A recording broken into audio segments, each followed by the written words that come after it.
The Tyre Kickers, classic car chat with Max and Matt.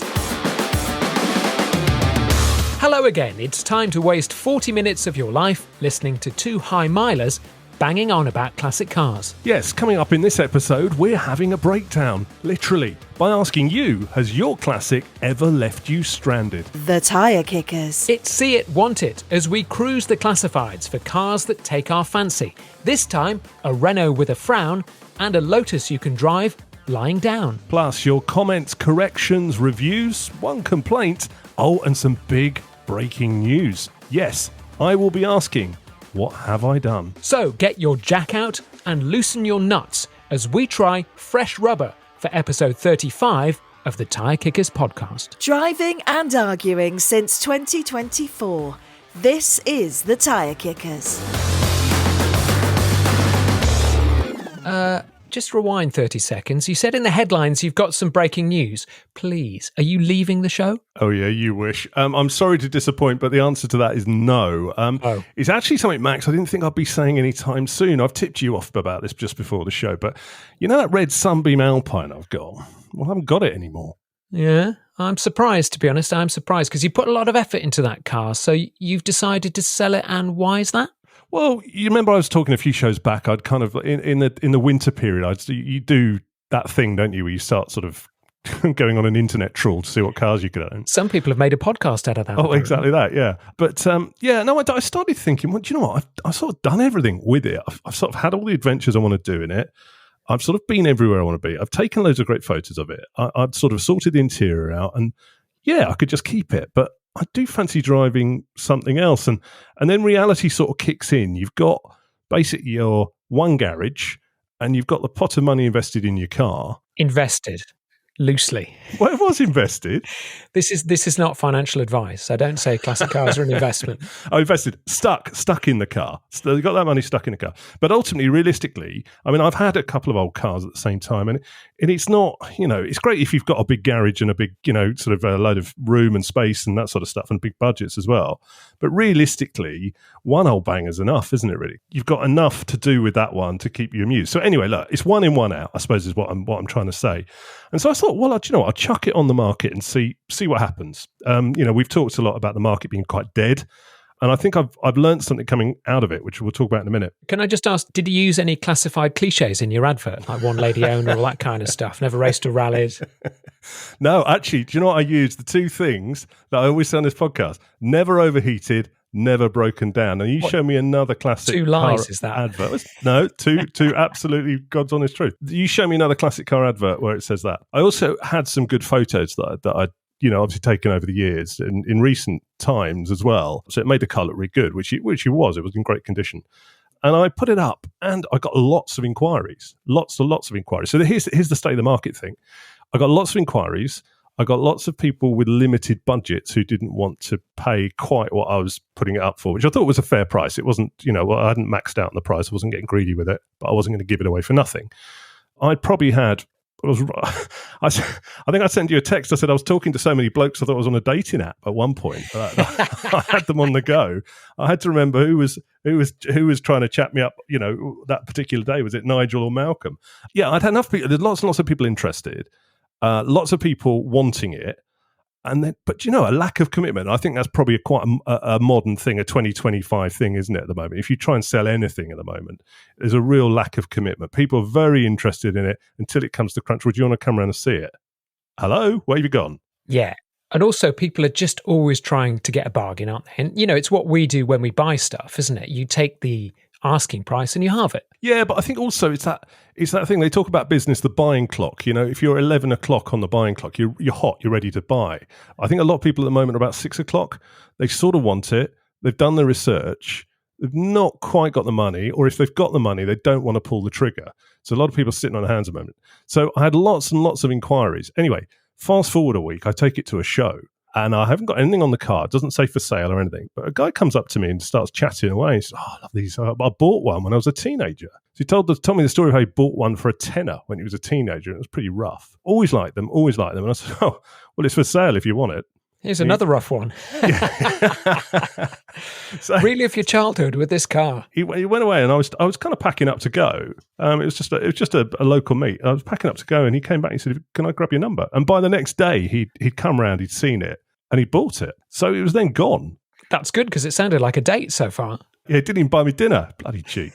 So it's then gone. So fast forward a couple of days later, he comes and picks it up, and then it drives off. And I put it it was on the driveway, and it was a late summer sunny evening, and it just looked fab. I'd given it a clean, given it a hoover, made it look nice, polished it up, and then he drove off into the sunset in it. And do you know what? It's the first car for a long time where I thought, what the hell have I done?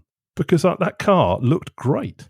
You're not a kind of regrets person, though, because I've known you a long time, and virtually instantly you will have moved on to the classifieds to look at what you're going to get next. I mean, basically, he wouldn't have even left your drive before you've got the app out and saying, what should I have after that? I kind of have a shortlist in my head already, and I had a shortlist beforehand. Now it's gone, though. You've got money burning a hole in your pocket, but you've also can start looking at other stuff. But I do want to drive lots of different cars. So I think the next car I get, I won't keep for very long. I'll maybe keep it a couple of years or something. And I'll do what I can do with it and move it on.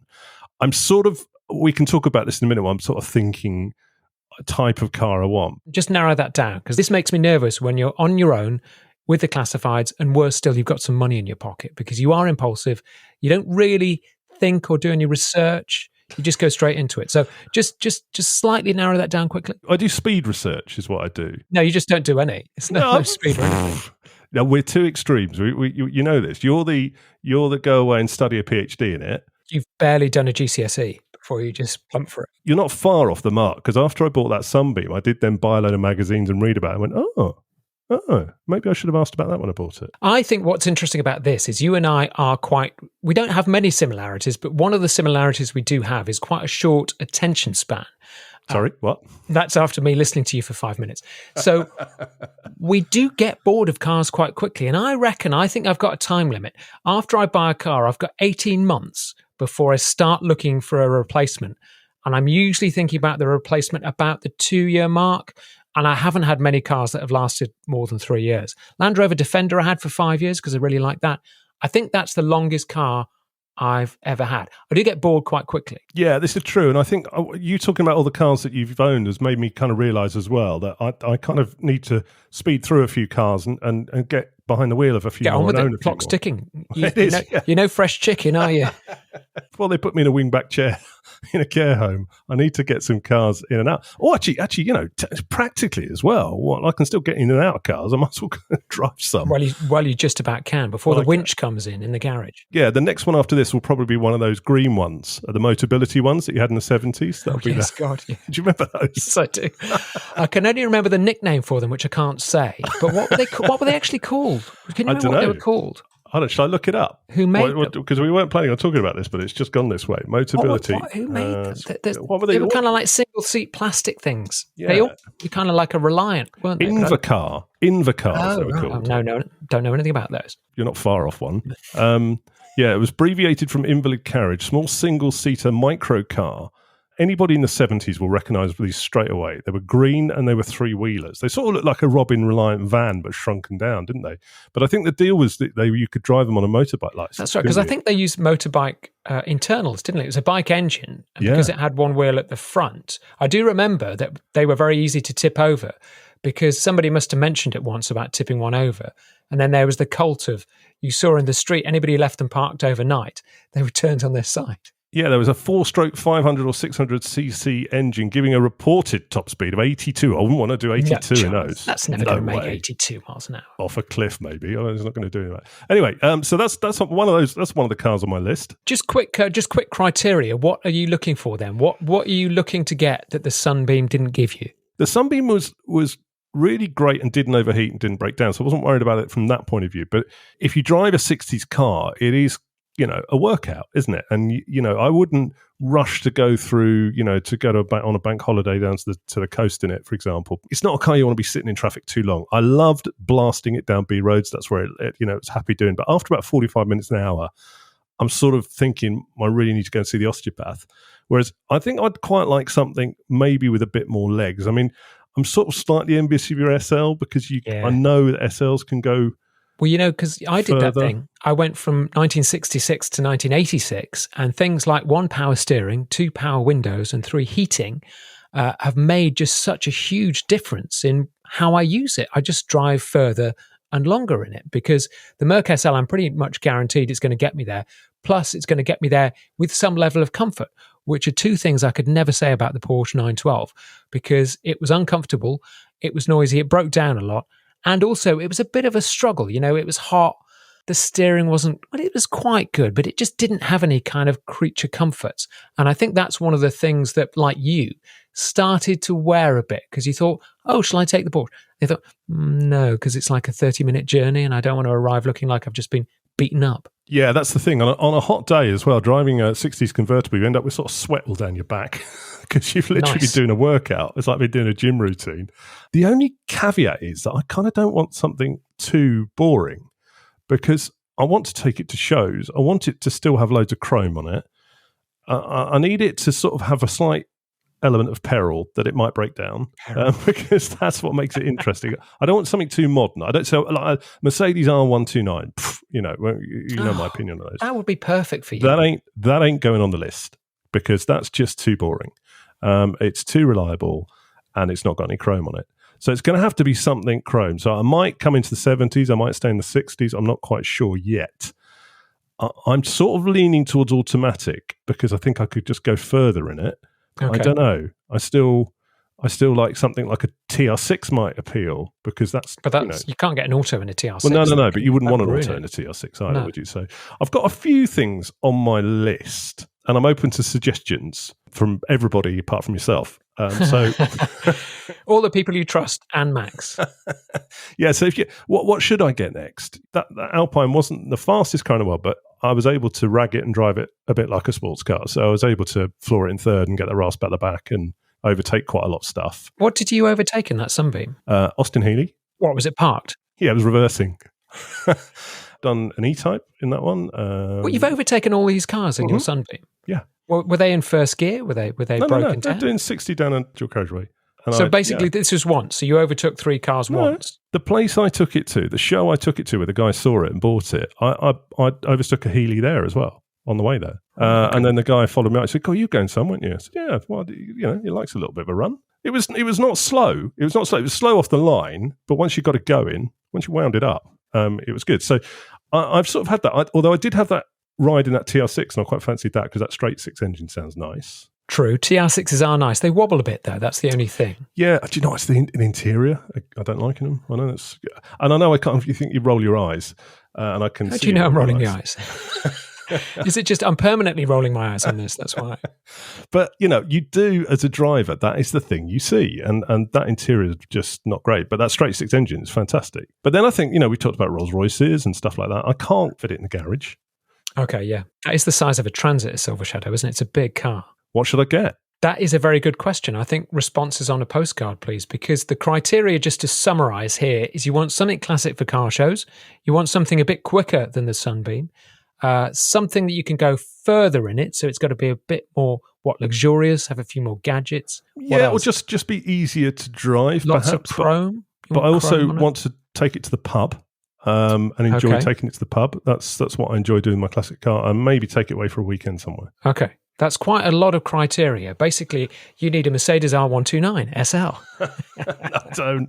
Oh, I need to fit in it as well. I'm 6'3", so that's the other thing. So that rules certain things out. So one of the things that was on my list and is now not on my list is an MGA. Yeah, you wouldn't get in that. I sat in one the other day and I could get in it, but it just took a while. You couldn't get out? Well, I couldn't get out, yeah. I was trapped in there, basically. I think there's mods you can do with the seats, but it just felt too small. It's such a shame because it's such a great car. So, yeah, what should I buy? If you've got any ideas, get in touch and I'll keep you posted with what's on the list. You can get in touch with Max and Matt via our socials. We're at the Tyre Kickers UK on Instagram and the Tyre Kickers on Facebook. Now it's time for See It, Want It. Right, your Sunbeam news makes the next feature a bit more relevant. Relevance, that's an interesting idea, isn't it? Time to get out the time sponge and dive into the classifieds to get you a new car. I have got this sorted. Big, comfortable, classic. There are lots of them around. Now, we've liked these every time we've seen them at an auction. A Jaguar XJS convertible. Now, I've avoided the wallet-busting V12 and gone for a 1994 4-litre. Now, people who know their XJSs say this is the one to go for. They've sorted lots of the problems. It's a nice handling car. It doesn't have the V12. So this is a 94 in kind of light blue, 56,000 miles. It's a convertible. Now, we've sat in a few of these and we've both liked them. And it's just an XJS. You know, it's got all the bits out there. There's plenty of specialists. It's the one that doesn't go wrong as much. And you've still got that Jaguar charm. I think you should really look at these XJS convertibles. Spot on for you. Yeah, I really like this, actually. It's really, really nice. Super, super clean, isn't it? I mean, like the hood's super clean. It's got chrome on it. Normally this sort of car of this era, you know, by the time this came around, what's the year? 94, they were starting to, you know, the cheaper cars were starting to get rid of the chrome and just put sort of rubber bumpers and stuff on. But this has still got enough chrome to make it interesting. As you say, it's not the scary V12. It's the, you know, it's that 4-litre that you can live with. And I think it's really, really nice. You said we have sat in these, and you know where you could drive this to? South of France. In fact, this one has just come back from a 500-mile tour of Brittany. The two things I don't like about this generation of XJS are the bumpers are a bit big. Actually, three things, because I don't like the door mirrors either. They're a bit big. And also it's got the airbag steering wheel, which I think ruins the interior. Can you change an airbag steering wheel? Probably not. It's probably illegal. It's not. Without it going off in your face. No. Exactly. I think then the problem, well, you could. You just lose the airbag, wouldn't you? I think XJSs are a really good choice. Now, you've done a special on this. We always talk about XJSs. As long as they're not ratty, you know, which you can end up spending a fortune on a car worth 6 to 8 grand. As long as they're not ratty, I think they're a pretty good buy. Now, this one, kind of top of the market, to be honest. This is 18,495, 56,000 miles in a kind of light blue. I'm just trying to see what the diamond blue, that's right, diamond blue with grey leather. I think that's a really good choice. I think it's really, really nice. And it's an auto as well. As I say, autos kind of feature on my list. I quite fancy an auto. I'm going to put that on my list. Right, let's move on from that. I've sorted it again. Big, comfortable, classic, and there are lots of them around. We've liked a few of these before. We've seen at auction. So this time I've included a wallet-busting V12. Let's have a look at this Jaguar XJC 2-door coupe. Now, you absolutely go crazy for these every time we see them. So this is the 70s Jaguar XJ6 or XJ12, which has been shortened into the 2-door coupe. Harry Metcalf's got one on Harry's garage, and he's just spent an absolute fortune on it, putting a hotter engine in it. Oh, right, okay. But I think this is great. Again, you know, it's a great-looking car. They do whistle a bit in the wind because in the 1970s, getting that 2-door coupe from a 4-door body wasn't always done to the millimetre accuracy maybe it can be done now. But the coupe is such a great-looking car. It doesn't quite have the Arthur Daly look of the 4-door XJ. And the coupe, it's rare. It kind of has a trendy vinyl roof. It just looks very, very different to the normal XJ saloon. Yeah, it's interesting. A bit like the Mercedes saloons, the coupe versions of them just look so much cooler. And we've talked about the XJC quite a bit on this show. And there's something about that, just having 2 doors and having that pillarless window that just elevates the car from sort of mundane to kind of cool. I don't want a V12 though. Go on. No. Give us loads of material. It would. It would give us another 2 years of material, wouldn't it? Regency red, factory black vinyl sunroof, black leather interior. It looks great. Rich burr walnut veneers, original switchgear. You've got that 1970s experience. I think that is a great, great car for you. Timing is everything. And there was one of these, the 4.2s around, a beautiful one, for good money about 6 months ago. And of course, I wasn't in a position to move 6 months ago. At least I've sort of done it in the right order. Normally when I look at cars, I end up buying them and then have to get rid of the other ones. So I've done it in the right order. I think I could shop around for one of these, and I do like them. You won't shop around. I mean, that money is burning a hole in your pocket. I reckon by the end of this podcast, you will have bought something. You'll be buying something online while we're chatting. I've got to talk some more men on my mobile. Let me throw one your way, which wasn't on my radar, but somebody sent me this morning. It's cool, it's 60s, and it's cheap. And it's a bit kooky. It's 1968 Daimler 250 V8. Now, think a Jag Mark II. and it's the Daimler version of that in burgundy red, but styled like a racing jack. Have a look at this, Max. See what you think. I would argue with the word styled, because actually what they've done is just painted a number on the door and taken the hubcaps off to try and disguise the frankly terrible rust I can see on the sills. I wouldn't say that's styled. I'd say that could be bodged. Well, no, it's got. So they've taken with the wheels, they've blacked them up. They've taken all the chrome off the wheels and put them black. They've put a number 7 on the door. They've put the racing sort of grills over the lights. Yeah, but it's an automatic. That is not a race car. I mean, if it was a manual, you could argue it's a kind of, retro race car. It does look quite cool, actually. I mean, it's tatty, and I like tatty cars because I think they look honest. It's not going to win any prizes, but I think that's a little bit too real for you. I don't think you'd like that, to be honest, because it's going to go wrong a lot. I mean, they're asking $8,000 for it. So a 68 Daimler 250 for $8,000, it's not going to be perfect. Great engine though. That Daimler V8 was an absolute corker. It was in the Daimler Dart. So it's a really nice V8.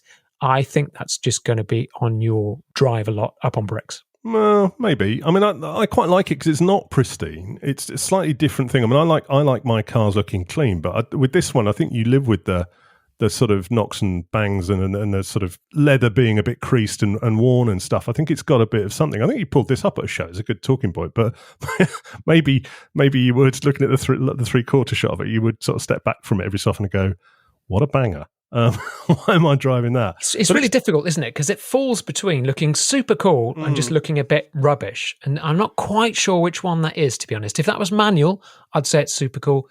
Because it's an auto in racing livery, not quite as cool.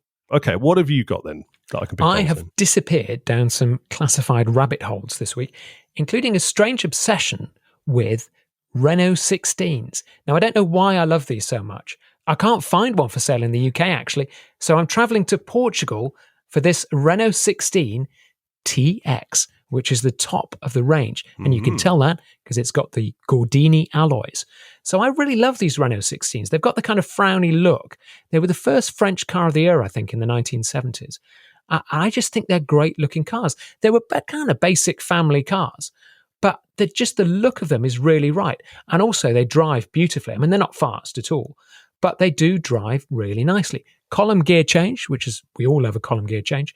And just the look is about right, isn't it? I think it's one of those cars that Renault got spot on straight away. And I've always quite fancied one. I've driven a few. I've never bought one, actually. But I like a Renault 16. They're a bit prosaic. And actually, I'm just flicking through the photographs as I talk to you. This one is a blue one. It's up for sale. How much is that up for sale for? Let me just close that. €14,000. So about £13,000. Yeah. And there's a really interesting picture I've just got to. It's got 19 pictures. Picture 18 is the underside of it. 18. Hold on a minute. 10, 12, 14.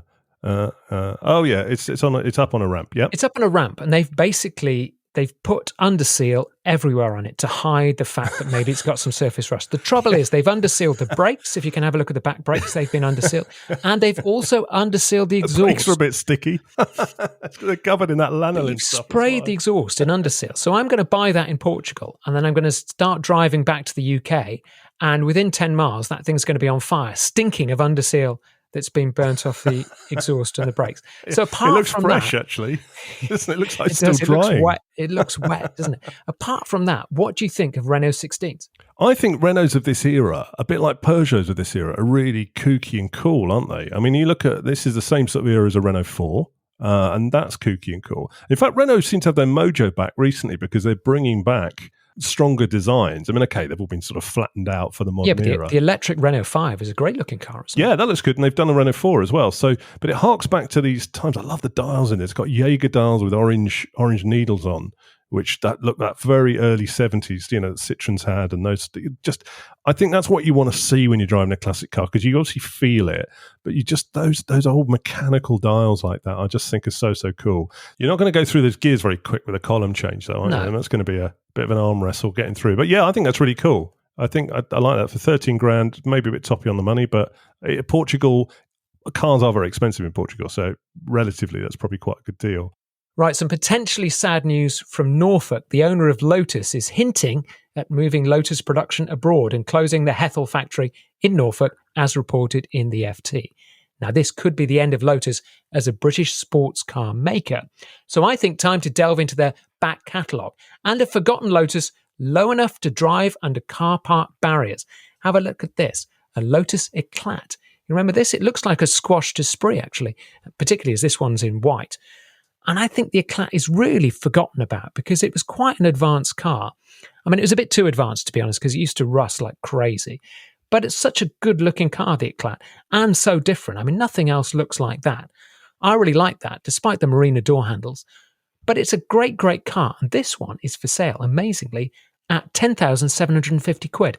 Now, for a Lotus from the 1980s and 1970s, this was designed, I think that's a really cool car. Plus, nobody else is going to have one. I mean, what is it they say about Lotus? What does it stand for? Lots of trouble, usually serious, don't they? Yeah. But I do remember this one. It's got the weird seats in the back, isn't it?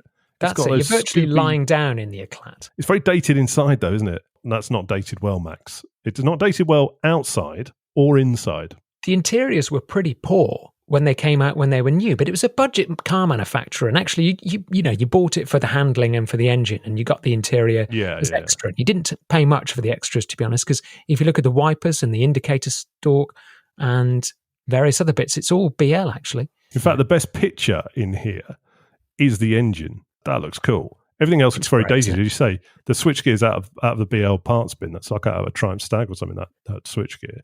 Cheap Lotus, though. Yeah, one of the things we should remember, actually, we moan a lot about being in Britain, but our cars are relatively cheap, aren't they?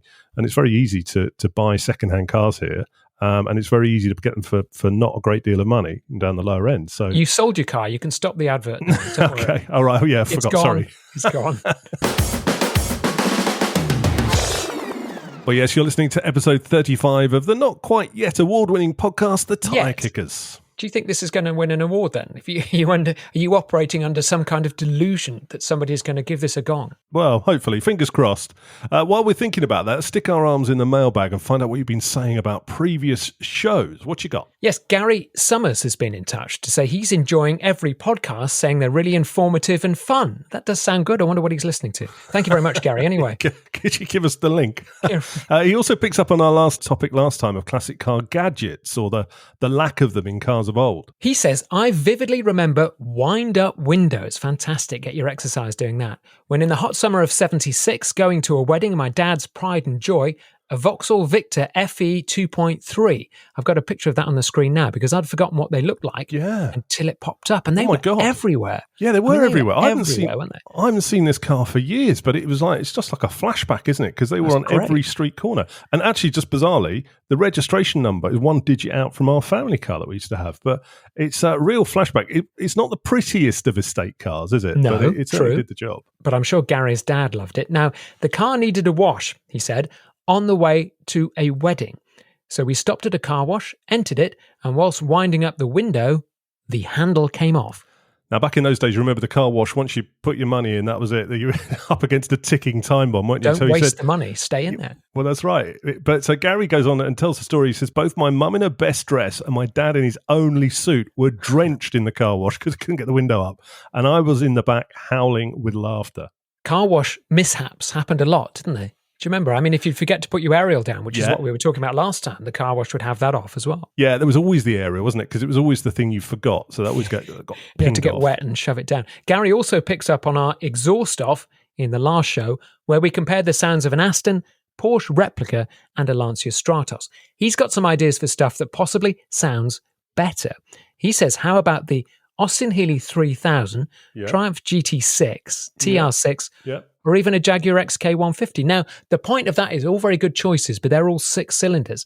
I was trying to put together the flat 4, the V6, and the V12. That would be a 6-off, a 6-tape, a 6-session.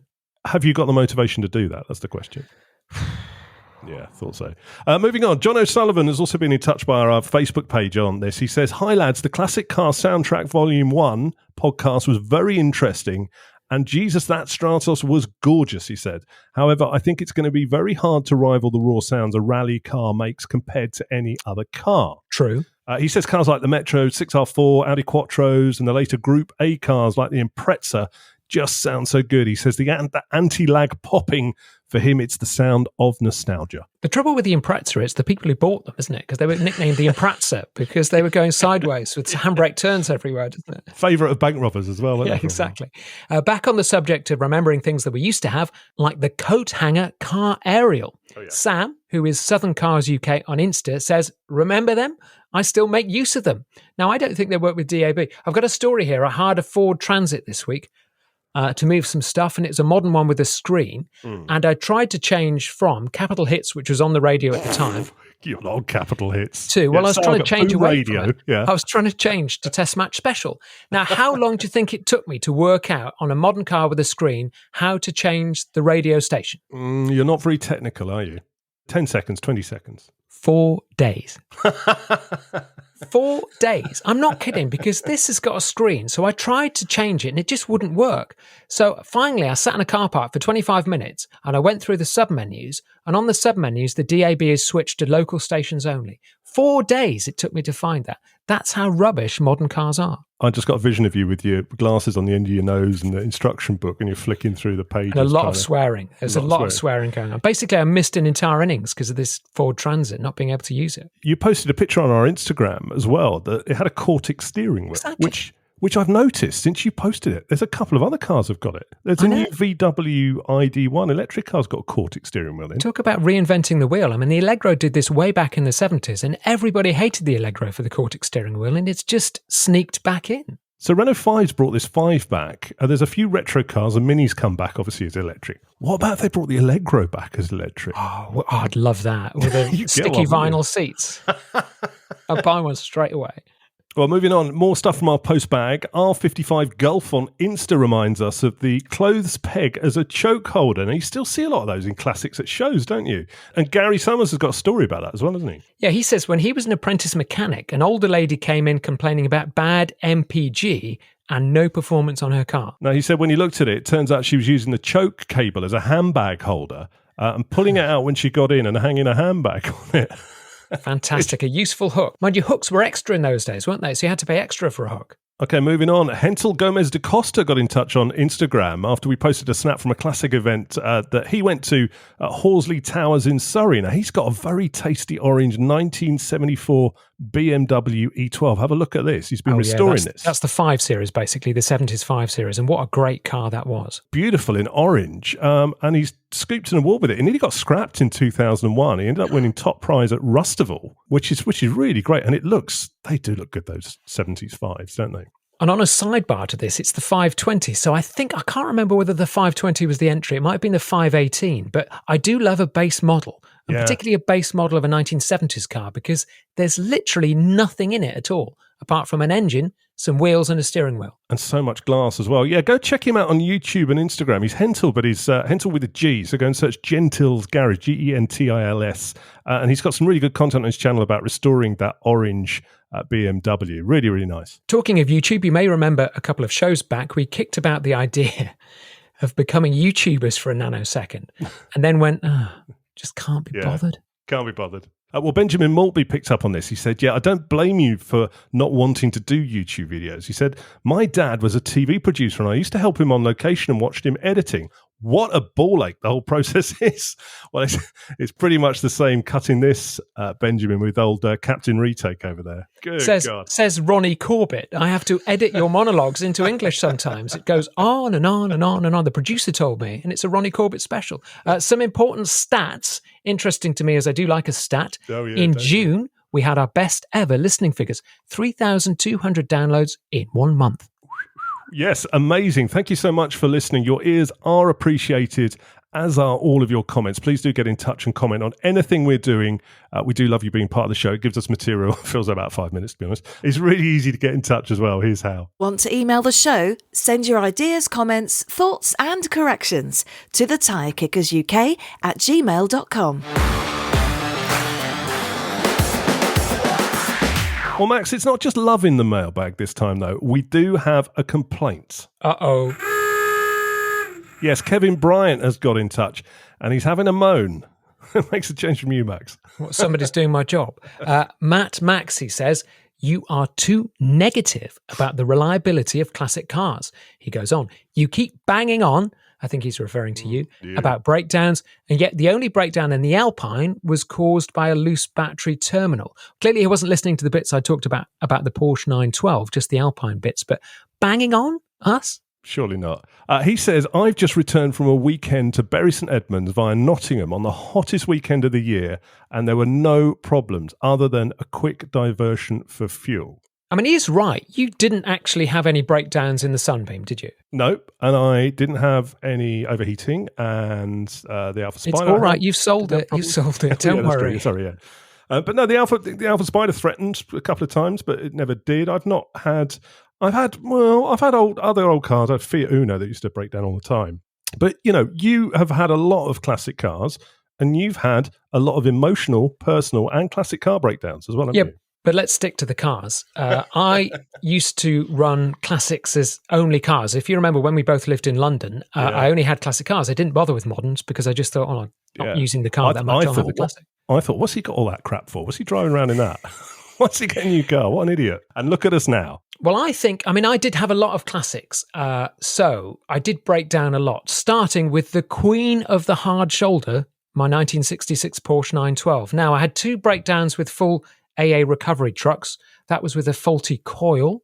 I had 1 fuel system blockage, which I had to clean out with a taste of unleaded, and 1 humiliating mystery stoppage on the road to Boxengasse, a Porsche festival. It just broke down on a single track road, and I had to push it off, put the bonnet up, and just saw hundreds of other 911 and 912 drivers go past me. It's all right, mate. It's all right. Yeah, it's just got a mystery breakdown. What else have I had? E-type clutch failed in the New Forest. And also that had a sticking throttle on the M6. I pulled into the services and it was just stuck revving 4,000 revs. Porsche 924, that went wrong, and an exhaust fell off on the M42. And a headlight switch stuck on, and that set fire to it on the M5. Oh. And a 1984 VW Polo bread van. I remember that burst into flames while I was driving along, a loose fuel line. And I thought, where can I get a fire extinguisher from? I know, a garage. And I drove towards a garage with the car on fire before thinking, no, do not go there. And just stopped in the middle of the road. And that was on flames within 30 seconds. That burnt really quickly. Yeah, I always carry a fire extinguisher in my car as some sort of karma talisman. I never do. I wouldn't say it's a fear that keeps me awake. There's one thing I don't ever want to experience is a car fire, because that's horrendous. You get patronised to death by the fire brigade. You turn up and say, why did you do this, sir? Yeah. There's one thing breaking down because your car just conks out, but, I wouldn't want to be dealing with a fire. But, a fire extinguisher is always a good thing to have in a classic car, isn't it? Even if just in the boot, as long as you can get to it.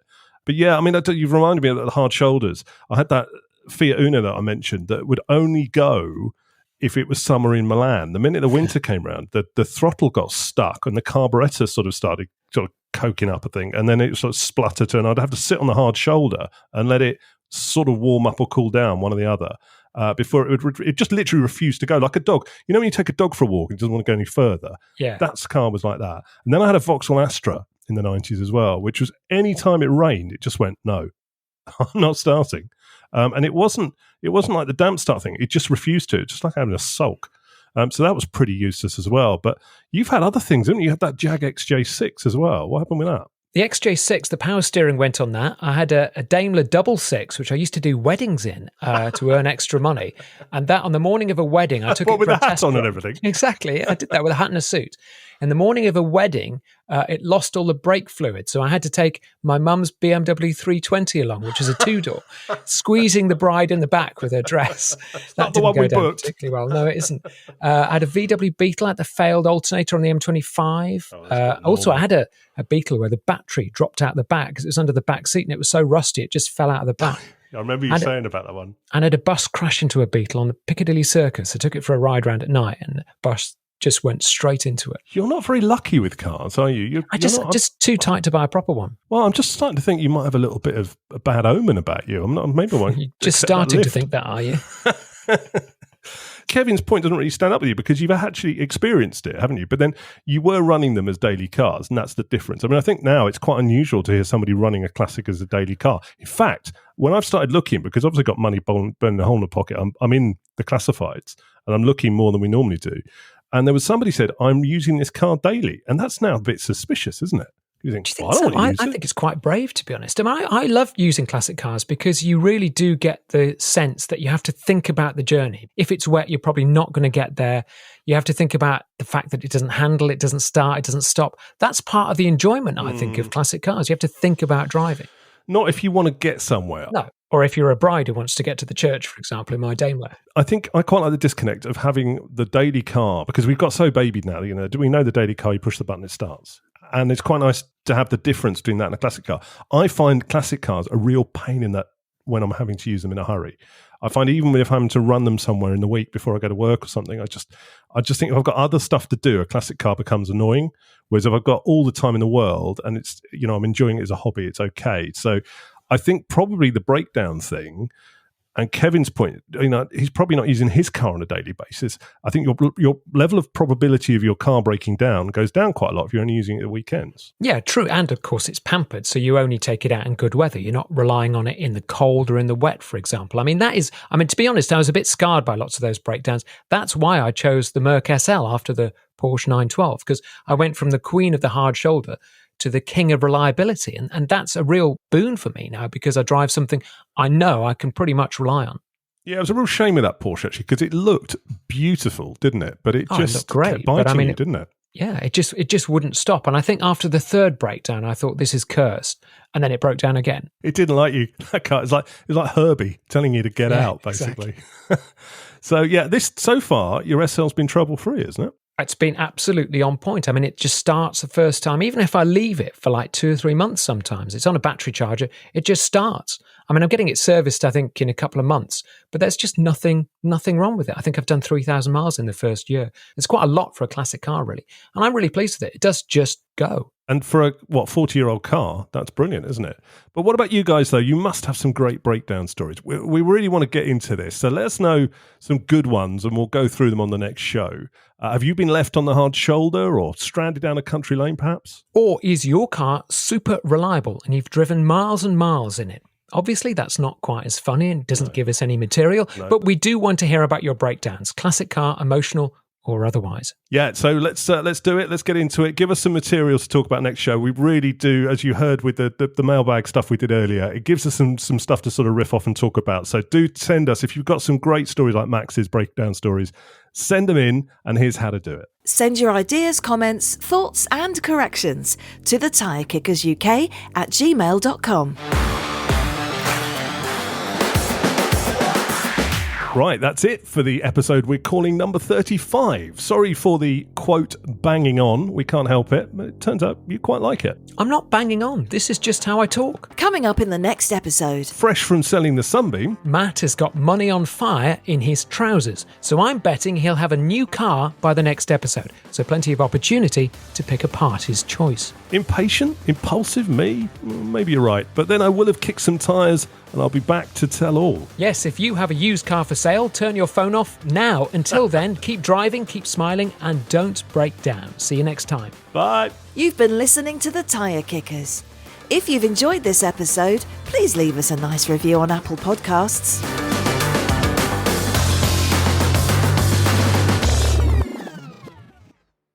I think I might have peaked now. It's all downhill from here. You peaked years ago, mate.